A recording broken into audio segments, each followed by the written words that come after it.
지혜로운 삶은요, 우리 그리스도인, 하나님의 자녀가 살아야 할 삶입니다.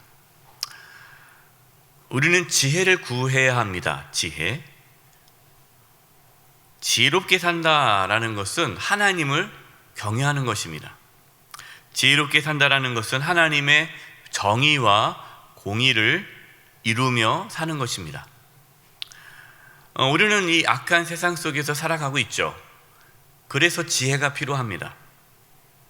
지혜롭지 못하면 하나님의 뜻을 이루며 살아갈 수 없기 때문에 우리는 지혜를 구해야 합니다. 지혜로워지려면요, 그냥 가만히 있으면 지혜로워지지 않습니다. 하나님의 말씀을 통하여 우리는 지혜를 얻게 됩니다. 그래서 하나님 말씀을 묵상해야 되고, 특별히 우리가 잠언을 나누고 있는데요, 잠언 말씀은 우리가 이 땅에서 지혜롭게 살아갈 수 있도록 우리에게 지혜를 허락해 주십니다. 그래서 잠언 말씀을 여러분들이 늘 묵상하시고 가까이 하시면 지혜를 얻을 것입니다. 1절입니다.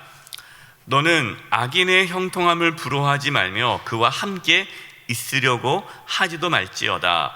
악인의 형통함을 부러워하지 말아라 라고 말씀합니다. 이게 무슨 뜻일까요? 악인의 형통을 부러워한다는 것은 그 사람의 관심은 무엇에 있습니까? 형통함이 있는 거예요. 여기서 말하는 형통함은 이 땅에서 부귀 영화를 누리는 그것을 말하는 거죠. 여러분이 단순히 이 땅에서 세상적으로 그냥 부귀 영화를 누리는 것, 그것에 관심을 가져서는 안 된다라는 거죠. 그냥 무조건 형통을 부러워하지 말아라. 우리가 악인들이 형통한 것에 대해서 하나님 왜 저렇게 악인이 형통합니까? 이렇게 불만을 갖고 원망을 갖는다는 것은 우리 마음 깊은 곳에 뭐가 있다는 거예요? 이 세상에서 성공하고 부귀 영화를 누리고 싶다라는 욕망이 있는 거예요. 그것이 그 악인의 형통함의 부러움으로 나타나는 것이죠. 하나님은 그러지 말라는 겁니다. 악인의 형통함을 부러워하지 말고 무엇을 부러워하라? 의인의 삶을 부러워하라. 의인의 삶. 여러분, 우리는 하나님의 뜻을 이루며 살아가는 삶을 갈망하는 자들이에요. 그냥 이 땅에서 형통함을 갈망하는 것이 아니라 하나님의 뜻을 이루며 살아가는 것을 갈망하는 것이에요. 때로는 하나님의 뜻대로 살아가는 것이 이 세상에서 환난과 박해를 받을 수 있을 거예요. 그래도 그 길을 걸어가는 것입니다.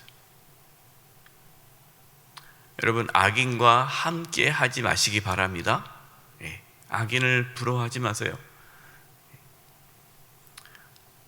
2절입니다. 2절 표준 세번역으로 제가 읽어드리겠습니다. 이 악인이 어떤 자들인가를 말씀하고 있는데요, 그들의 마음은 폭력을 꾀하고 그들의 입술은 남을 해칠 말만 하기 때문이다. 그래서 악인과 함께 하지 말아라. 악인의 마음에는 뭐가 있어요? 폭력. 사람을 해치고자 하는 마음이 있고, 또 그 악인의 말은 사람을 해친다랍니다. 해친다라고 말씀하고 있어요. 그러니까 사람들에게 상처를 주고 폭력적인 말과 행동을 하는 자들을 멀리하라. 왜 가까이 하면 안 됩니까? 가까이 하면 닮아가니까. 그래서 이렇게 여러분 말을 막 함부로 하고 폭력적이고 상처 주고 막 이런 분들은 좀 거리를 두는 게 좋아요. 목사님, 사랑하라 하지 않았습니까? 물론 사랑해야죠. 여러분, 성경에서는 사랑하라고 했지 그 악인과 친하라고 말씀하지 않아요. 원수를 사랑하라고 그랬지 원수와 친하라고 하진 않습니다. 여러분, 사랑하고 친한 건 다른 거예요. 친한 것은 그 사람과 함께 어울리는 게 친하는 거고, 사랑은 그 사람과 어울리지 않아도 사랑할 수 있어요. 우리는 사랑하는 것이지 악인을 우리 악인을 사랑해야 됩니다. 모든 사람을 다 사랑해야 되니까. 그러나 악인하고 친해서는 안 돼요. 어울려서는 안 돼요.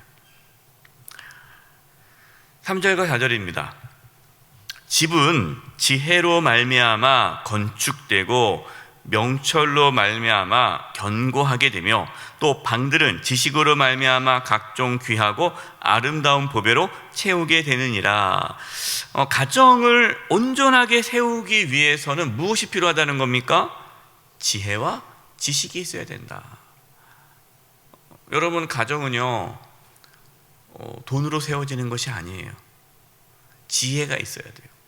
지식, 하나님을 아는 지식이 있어야 돼요.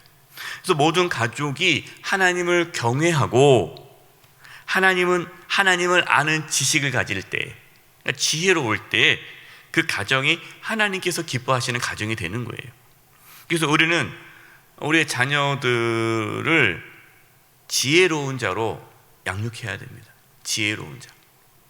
세상적으로 지혜로운 자가 아니라 하나님을 경외하고 하나님의 공의와 정의를 이루며 살아가도록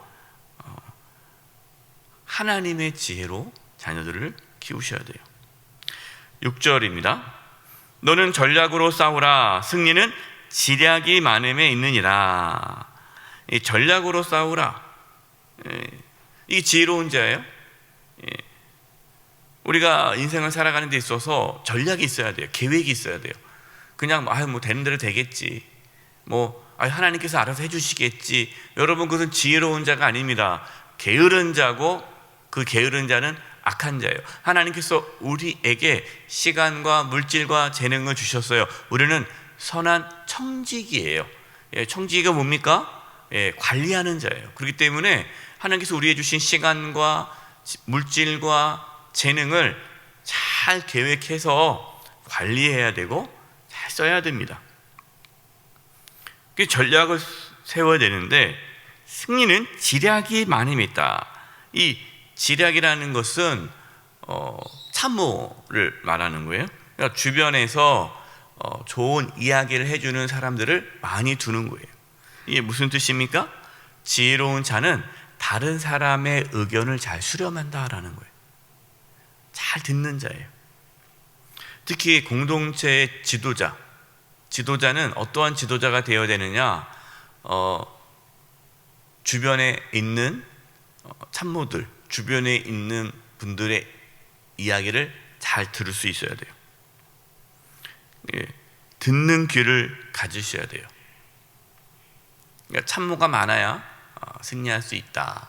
여러분께서 부부가 서로 의논을 해야 되고, 또 어떠한 중요한 일을 결정할 때는 주변에 이렇게 조언을 구하고, 그래서 충분히 알아보고 조사하고 정확한 근거를 가지고 그 일을 해야지, 그냥 사기꾼 누구 한 사람 말만 듣고 여기에 투자하면은 엄청 돈을 번다, 그냥 거기에 그냥 이렇게 다 정신이 팔려가지고 아무한테도 얘기 안 하고 이렇게 투자하다가 망하는 분들이 너무 많아요.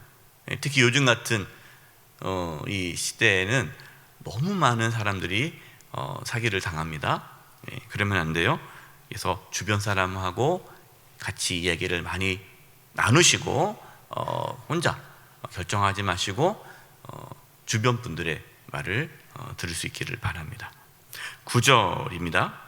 미련한 자의 생각은 죄요, 거만한 자는 사람에게 미움을 받느니라. 그러니까 미련한 자, 어리석은 자는요 죄를 지을 생각만 해요.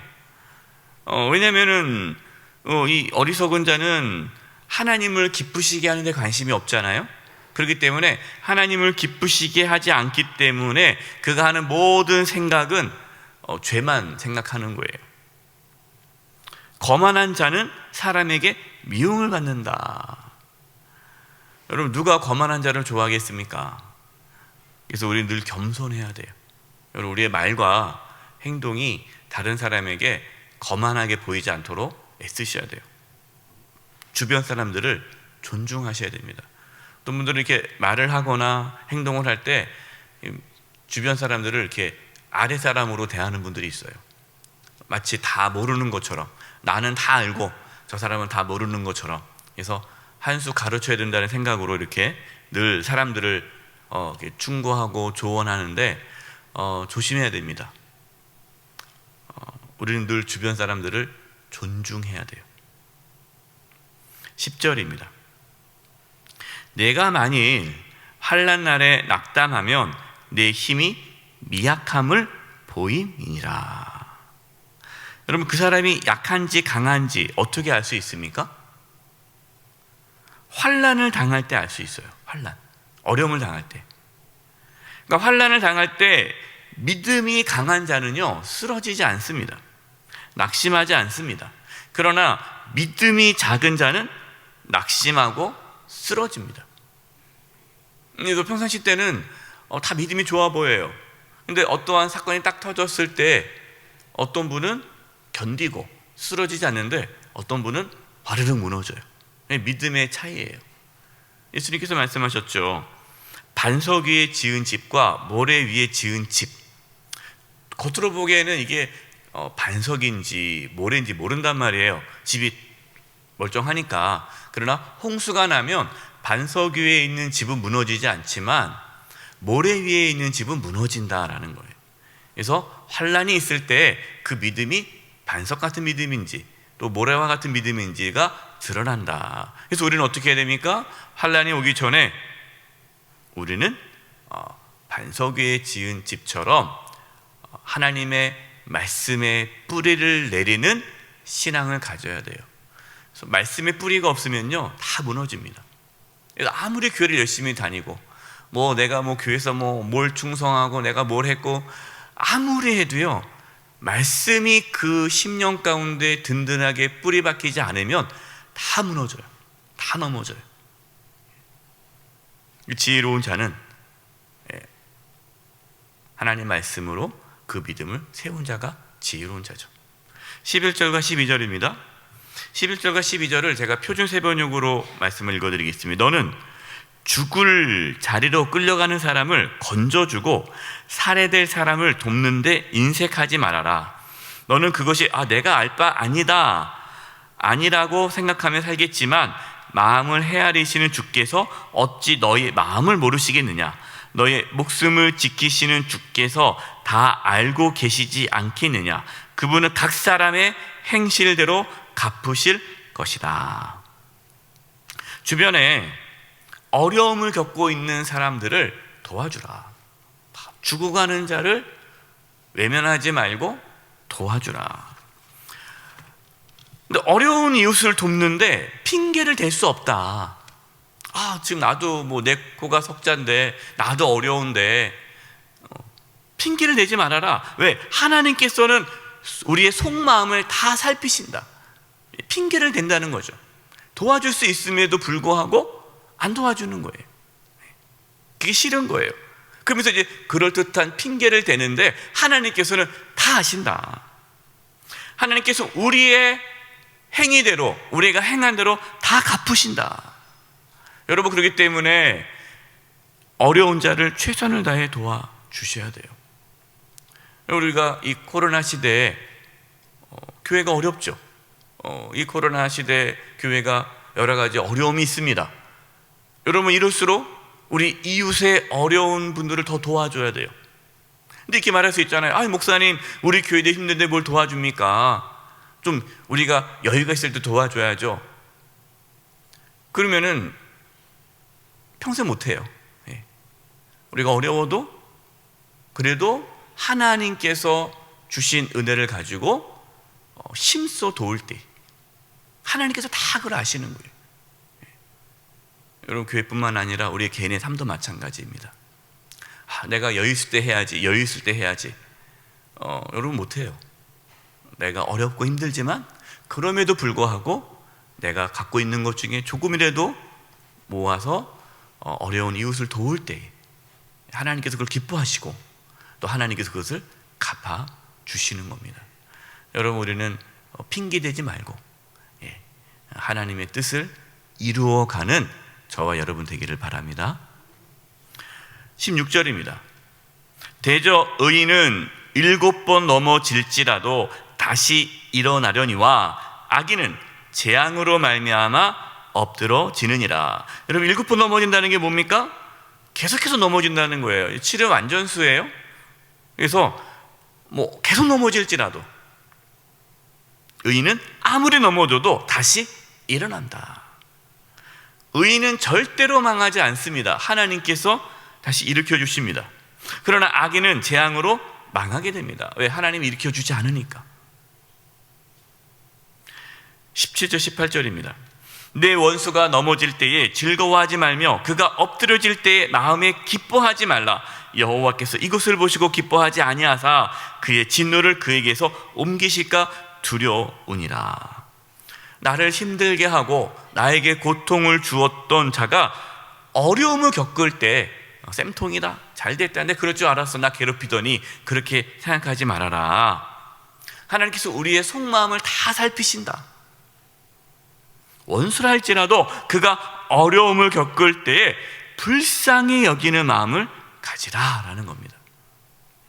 여러분, 하나님은요, 긍휼히 여기는 자를 긍휼히 여기십니다. 오늘 말씀에서는 하나님께서는 악한 자의 형통함을 부러워하지 말라라고 말씀하십니다. 우리는 세상의 부귀 영화를 소망하는 자가 아니라 하나님의 나라를 소망하는 자들이에요. 오늘도 지혜를 구하셔서 겸손히 하나님과 이웃을 사랑하고 섬기시기를 축원드립니다. 기도하겠습니다. 하나님 아버지, 오늘도 저희들에게 지혜를 주셔서 겸손하게 하나님을 기쁘시게 하게 도와주시고, 또 우리 주변 이웃들을 사랑하며 섬기며 살게 하여 주시옵소서. 예수님의 이름으로 기도드립니다. 아멘.